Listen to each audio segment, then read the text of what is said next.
Byla to ta největší hloupost, za kterou zaplatil cenou nejvyšší a proto by ho neměl někdo očerňovat. Této dívce je teprve 17 let, jen těžce se vyrovnává s tou obrovskou ránou. Přišla o svou první skutečnou lásku. Navíc to krás a poznávání života teď řeší obrovský smutek, který si navíc nedokáže ani trochu vysvětlit.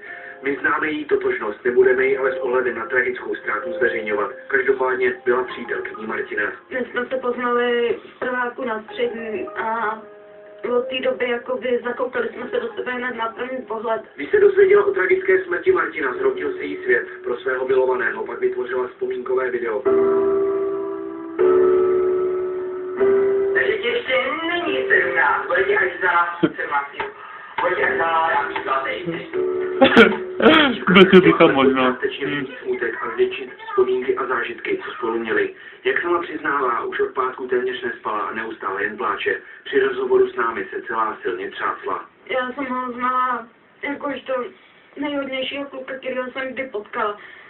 On choval se úplně normálně, byl hodnej, obětavý, člověku pomohl. Když mu bylo smutno, tak ho rozesmál.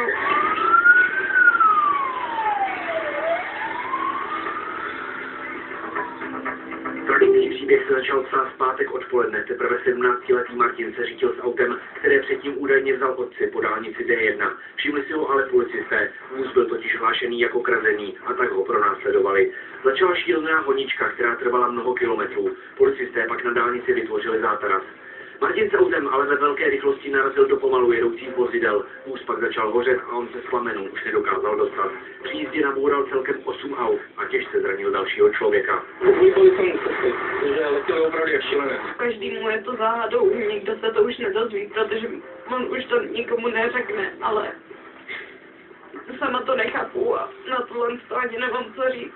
Martin Eš, nebo spíš Martin 09, byl mezi počítačovými příznivci hvězdou internetu. Nahrával videoblogy, ale také komentoval své hraní. Byl prý výborným komikem a lidé ho měli rádi. Tím mu teď vzdávají hold a fanouškovské stránky se plní kondolencemi. Zdravím lidí, je tady další video, je tady další video, i když ne moc veselé, teda spíš vůbec není veselé. Je tady taková rozlučka s Martin 09. Jedním z jeho kamarádů byl i Petr, ten je zřejmě posledním, který ho viděl živého. Bylo to první a bohužel i poslední setkání. Ve čtvrtek mu Martin zavolal, že jede okolo a jestli by se nemohl zastavit. Nakecal mi, že má řidičák, že jeho táta mu půjčil auto. Potom jsme šli k nám vlastně, tak začali jsme trošku pít, takže už jsem to ani neřešil vůbec, jak to má s tím řidičákem. A tak nahrali jsme video, které uvidíš.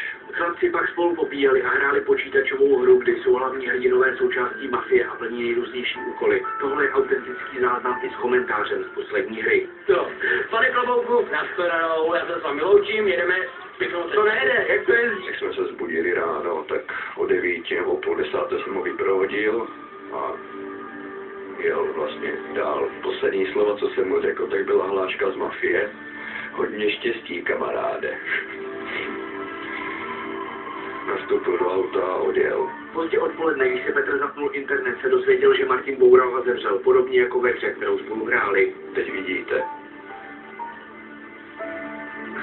Audi na D1 se vybourala nějaká, tak jsem na to klikl, když jsem to začal číst a všechno do sebe začalo zapadat. Prostě jsem viděl fotku tého auta, které před pár hodinama stálo před mojím barákem. Prostě psycho. Ještě před pár hodinama tady ten blázen ležel, ty vole, tady chrápal u mě, bylo mu špatně, ty vole, obrul se mi do koše. V některých médiích se pak objevily informace, že v jeho smrti mohly hrát roli právě počítačové hry, že si virtuální realitu přenesl do reálného života. S tím se ale hlavně jeho přítelkyně nechce smířit. To točil jen pro zábavu, to měl jako koníček a nežil s tím počítačem právě, že vůbec. On to dělal jen pro lidi a protože ho to bavilo.